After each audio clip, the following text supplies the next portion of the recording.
The hall was still.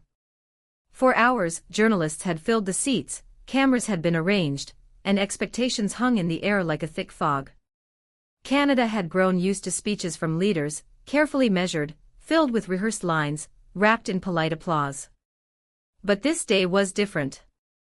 This day, the image of controlled statesmanship would fracture, and what would emerge was something no one expected to see from Mark Carney, a man stripped bare of political armor.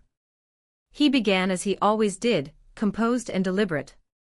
His words touched on the economy, on the fragile threads holding communities together, on the weight of decisions that shaped millions of lives. But as the sentences flowed, something shifted. His voice slowed.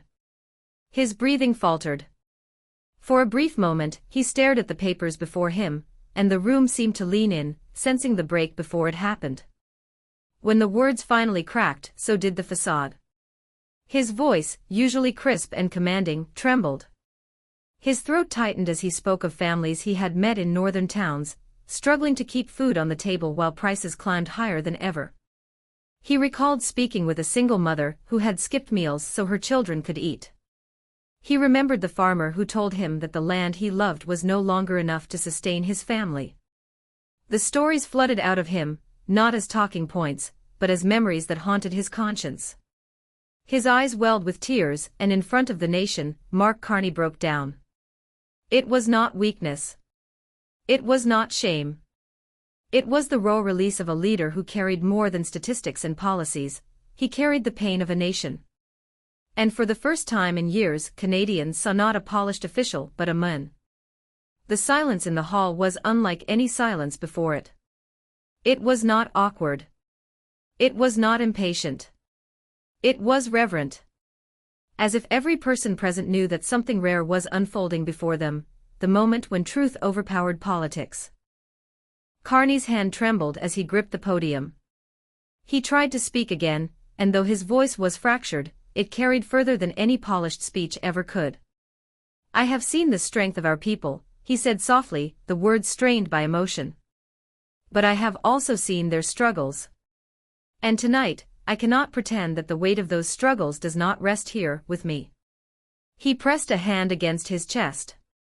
The cameras zoomed in closer, capturing the image of a man at the edge of breaking, but still standing. The hall erupted, not with applause, but with quiet murmurs of empathy. Journalists lowered their pens, forgetting to write. Citizens watching from home leaned forward, not out of curiosity, but out of recognition. Because in that moment, Carney spoke not just for himself, but for every Canadian who had swallowed their own grief in silence. His speech carried forward, woven with pauses where emotion overpowered his voice. He spoke of patriotism, not as a slogan, but as the bond that tethered families across vast distances and differences. He described Canada not merely as a nation, but as a story written in resilience, a story carved out of winters that froze the unprepared, wars that tested the brave, and generations who built not for themselves, but for those yet to come. Canada, he whispered, the word heavy with reverence, is more than a country. It is a promise. A promise that we take care of one another. A promise that no matter how divided the world becomes, we will remain united. That is what it means to be Canadian. The hall swelled with applause, but it was not the hollow applause of politics. It was thunderous and heartfelt, carrying with it the sound of people who recognized their own sacrifices in his words. For once, a leader had not hidden behind statistics, but had laid bare the heart of the nation. "These are not just problems for politicians," he said firmly, "they are challenges for all of us. And we cannot wait for solutions to fall from above. We must rise to meet them together." There was conviction now, even as emotion lingered. He transformed from a man breaking down to a leader rising up, pulling himself and his people into the light of resolve. Young people worry about whether they have a place in tomorrow's Canada. Parents wonder if they can give their children more than what they had. Communities question whether the ties that bind them can withstand the pressures of change. But I say this, we are stronger than fear. Stronger than division. Stronger than the shadows that loom over us. The audience, once hushed, now rose to its feet. The thunder of applause rolled like a storm through the hall. And yet, even amid the applause, Carney's tears did not fully dry. Because he knew that behind the clapping hands and hopeful faces lay a truth: Canada stood at a crossroads. His breakdown was not just an accident of emotion, it was the embodiment of the burden carried by a leader who loved his country enough to bleed in front of it. That night, Canadians did not simply witness a speech. They witnessed their Prime Minister surrender the shield of politics and step forward as one of them, a father, a son, a neighbor, a citizen. And in that moment, the country remembered something it had almost forgotten: that leadership is not about never breaking. It is about breaking, and still choosing to rise. Miigwech, Charlotte, Repa, the survivors here, the survivors across the land. Miigwech, thank you. The applause slowly faded, but the air still vibrated with the power of the moment. Carney stood at the podium, no longer the untouchable figure people had known, but a leader transformed. His shoulders, though heavy with responsibility, no longer sagged under the burden. They squared with determination. He wiped his eyes, but he did not hide the traces of his breakdown. He let them remain, because in those tears lived the truth of Canada's struggles. His voice steadied again, but it carried something new, an urgency, a raw fire that had been ignited by his own vulnerability. "I will not stand here and offer empty promises," he began, his voice cutting through the silence with conviction. "I will not pretend that the challenges before us can be solved overnight, or with a stroke of a pen. But I will promise you this: I will never turn away from the truth. I will never turn away from the people of this country. And I will never stop fighting for you." The hall stirred. It was more than a pledge, it was an oath. Carney spoke of adversity not as a distant force, but as a storm that Canadians already felt pressing at their doors. He described the rising cost of living, the impossible choices that families were making every day, between food and fuel, between medicine and rent. He spoke of small businesses, once the pride of communities, now shuttered and empty, victims of economic tides they could not control. And then he paused. His eyes scanned the room, as though he were speaking directly to every soul inside it. "I have met the people who carry this pain," he said, his voice quivering again. "I have looked them in the eye. I have shaken their hands. I have felt the calluses of workers who give everything and receive so little in return. These are not statistics. These are Canadians. These are our brothers and sisters." The room fell into an odd hush. Every listener could see that he was not reciting lines from a script. He was recalling memories carved into his heart. Carney's tone grew stronger. He invoked Canada's past, its battles, its victories, its perseverance through centuries of trial. "This country was not built by avoiding hardship," he declared, his hand striking the podium.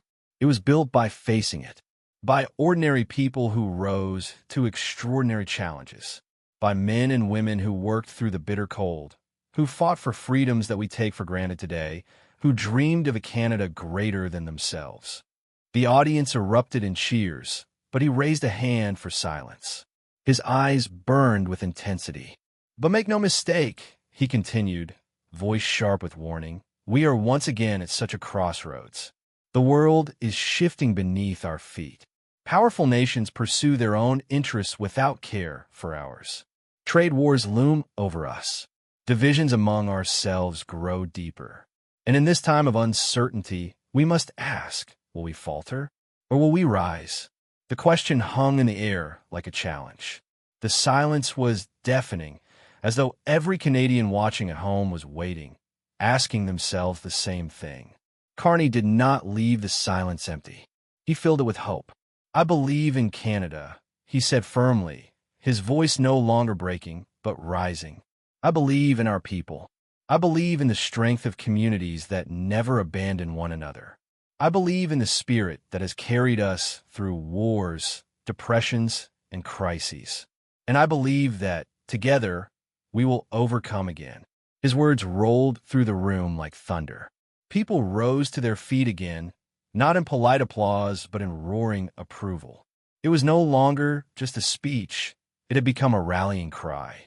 Carney leaned forward on the podium, his voice dropping lower, more intimate, as though confiding in a friend. You must understand, this is not my fight alone. This is not the burden of government alone. It is the responsibility of every Canadian. Each of you carries the power to shape this nation, to lift up your neighbors, to prove that unity is stronger than division. He let the words settle. Faces in the crowd glistened with tears. For some, it was the first time in years that they felt seen, heard, and understood by someone in power. And then, with a deep breath, he struck the chord that echoed across the country. Canada will not be broken, he said, his voice rising into a roar. Not by fear, not by greed, not by division, not by the storms of the world. Because Canada is not made of stone and soil, it is made of its people. And as long as its people stand together, Canada will endure. Canada will rise. The hall shook with thunderous applause. The standing ovation grew into a chant, echoing the words of unity, of resilience, of strength. For the first time in a long time, Canadians watching at home felt not despair, but pride. Not fear, but courage. Not doubt, but conviction. And at the center of it all stood a man who had dared to break down before them, and in doing so, had built something unbreakable. The applause thundered, filling the hall, spilling into living rooms across the country. For a moment, Mark Carney stood still, not as a politician basking in approval, but as a man letting the wave of his people's voices wash over him. He raised a hand, and the noise slowly subsided into silence. His eyes swept the hall, not as a performer, but as someone searching for connection, for understanding. "This is not about me," he said softly, his voice steady now. "This is not about politics. This is about us. Every Canadian who has struggled, every parent who has sacrificed, every young person who wonders if they still have a place in this country. Tonight I tell you, you matter. Your voice matters. Your fight matters." The words landed heavy, cutting through the air like a vow. Some in the audience nodded, some wiped their eyes, all of them held by the gravity of his tone. Carney spoke of Canada not as a map, but as a story written in struggle and triumph. This nation was built by people who endured winters that broke armies, who carved homes out of wilderness, who carried hope across oceans. Different stories, different struggles, but woven together, they became something unbreakable. That is Canada. That is us. He let the silence linger, then struck harder. Make no mistake, the challenges before us are real. Prices are rising. Communities are hurting. The world grows more dangerous every day. But fear will not define us. Division will not break us. We have stood through worse, and together, we will stand again. The crowd was on its feet once more, not politely but fiercely, as if pulled upward by his conviction. "Remember this night," Carney pressed on, his voice now ringing with fire. "Because years from now, when our children ask what we did in the face of hardship, we will say, we stood. We endured. We believed. And we left them a Canada stronger than the one we inherited." His final words were almost a whisper, carried not as command but as promise. Canada is our home. Canada is our duty. Canada is our future.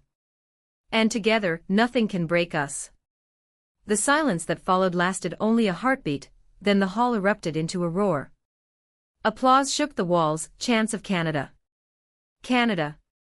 Rising like thunder. Across the country, people watching felt the same surge of pride, the same reminder of unity.